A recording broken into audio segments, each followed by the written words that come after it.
Yes!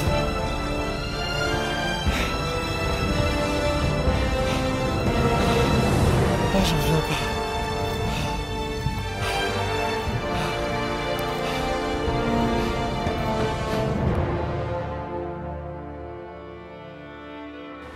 Bon, ça y est, enfin, premier jour.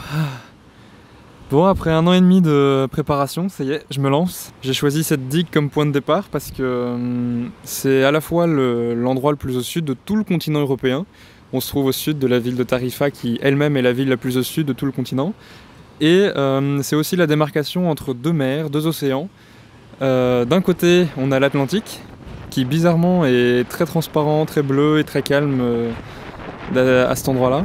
Et de l'autre côté, on a la Méditerranée qui, clairement, avec les conditions d'aujourd'hui, ça fait un peu flipper. Il y a beaucoup de vent, énormément de vagues, beaucoup de remous. On voit même pas en face alors qu'on est pourtant à quelques kilomètres du continent africain. On voit absolument rien, il y a beaucoup de brouillard. Donc avec les conditions d'aujourd'hui, ça donne presque plus envie de faire le tour de l'Atlantique que de la Méditerranée. J'espère que ce sera que pour aujourd'hui, hein.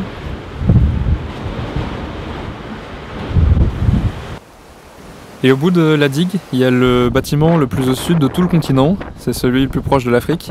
C'est un ancien fort, il y a marqué que c'est un centre d'échange et de commerce. Il y a certains habitants de la ville qui m'ont expliqué que c'était surtout un centre de détention pour les personnes entrées clandestinement sur le territoire. Bon, je suis pas allé vérifier parce que l'entrée est interdite, mais si c'est le cas, je trouve que c'est un joli symbole. Bienvenue en Europe, les amis!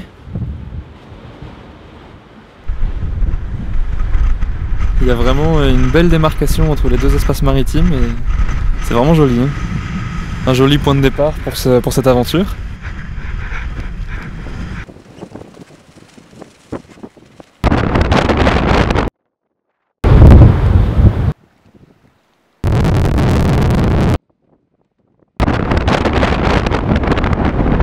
Ah ouais, il y a du vent à Tarifa, hein. Bon, je profite d'un petit moment de calme pour vous faire une note sur une autre région du monde, qui est celle qui m'a orienté dans cette web-série, qui ressemble étrangement à la Méditerranée. Il s'agit des Caraïbes. Nos 2 régions ont beaucoup de littoral, ont un exotisme apparent, ont du patrimoine, des grandes villes, donc tout ce qu'il faut pour développer le tourisme. Le tourisme. Et puisque les 2 régions se situent toutes les 2 à la limite nord-sud du monde, elles rencontrent des enjeux communs, notamment le cas de l'immigration. D'ailleurs, sur ce coup-là, je vais vite être appelé à la réalité. Oh putain, il y a un canot pneumatique. J'espère qu'il s'est pas passé ce que je pense.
J'arrive!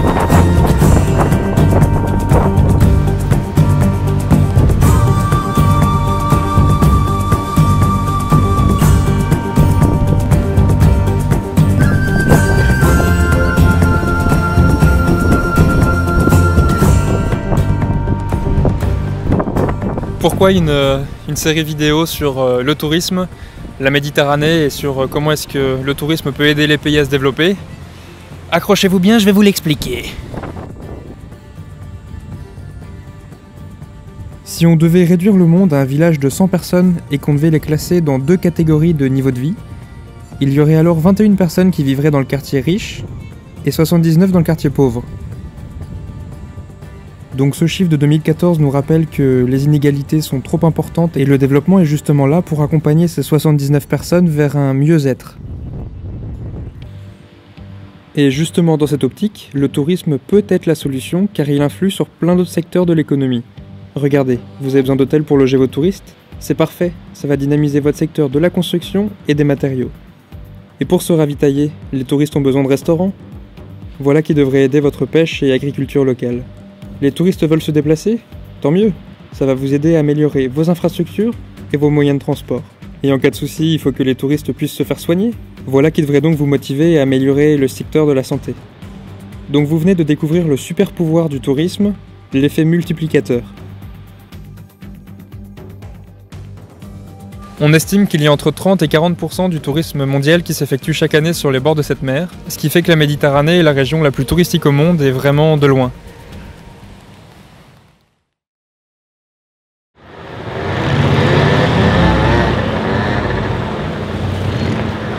C'est vraiment surprenant Gibraltar, hein. Par endroits on se croirait en plein cœur de Londres, et lorsqu'on vous met un feu rouge, c'est pas pour traverser la route, c'est pour traverser la piste d'atterrissage de l'aéroport.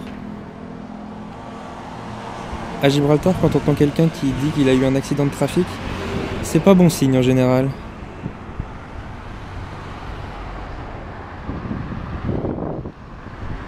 Je m'en doutais pas à ce moment-là, mais Gibraltar avait encore d'autres surprises pour moi. Ah, j'en reviens pas, il vient de se passer un truc. J'étais en train de faire mon premier timelapse quand il a été interrompu par ma première interpellation par la police, qui était très sympa, mais qui m'a demandé ce que je faisais là, qui m'a demandé si je transportais de la drogue, qui m'a demandé pas mal de choses. Effectivement, j'étais à quelques mètres de la frontière avec Gibraltar, donc ils avaient le droit de se poser les questions sur ce que faisait un mec avec des gros sacs et des appareils photo. Ils m'ont à peine laissé partir que j'ai été doublé 2 minutes après par 2 jeunes en courant, un talkie-walkie à la main. Et ils m'ont demandé en se marrant ce que je filmais. Puis je les ai vus, ils ont continué vers la frontière et ils sont passés par un trou. Et je pensais qu'ils entraient simplement illégalement dans le territoire, mais en fait ils sont revenus 2 minutes après avec 5-6 paquets sous le bras. Et j'ai même pas eu le temps de ranger tout mon matos et de commencer à filer que j'ai été rattrapé par 2 scooters cagoulés. Donc ça allait vraiment très vite, ils ont tout chargé à bord. Puis ils sont partis, ça a duré moins de 30 secondes.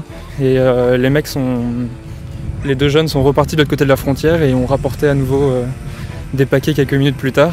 Et il y avait un passant pas loin qui habite le quartier qui m'a expliqué qu'a priori ça avait lieu comme ça tous les jours. Et donc en fait c'est de la contrebande de tabac. Ah, ça fait une petite montée d'adrénaline dès le matin, là je m'attendais pas à voir ça si vite. Hein. Waouh.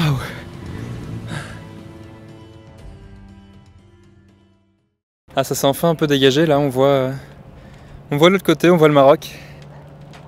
Ah, c'est vraiment pas courant les courses où on voit la ligne d'arrivée avant même d'avoir franchi celle du départ.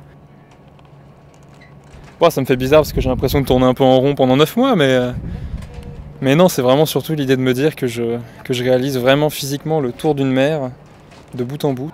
Ça donne vraiment une autre vision de la géographie et surtout du voyage. Du tourisme, où on a surtout l'habitude de faire des allers-retours en avion. Quand on prend du recul, la Méditerranée c'est vraiment un grand lac.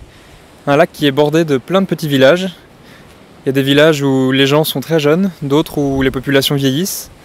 Il y a des villages qui sont en conflit, d'autres villages qui sont au contraire très stables. Il y a des villages où la population est en majorité catholique, musulmane, juive.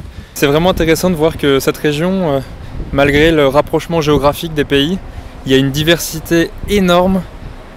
Au fond, c'est peut-être ça qui explique pourquoi la région a du mal à se stabiliser. Comment vivre ensemble avec tant de différences.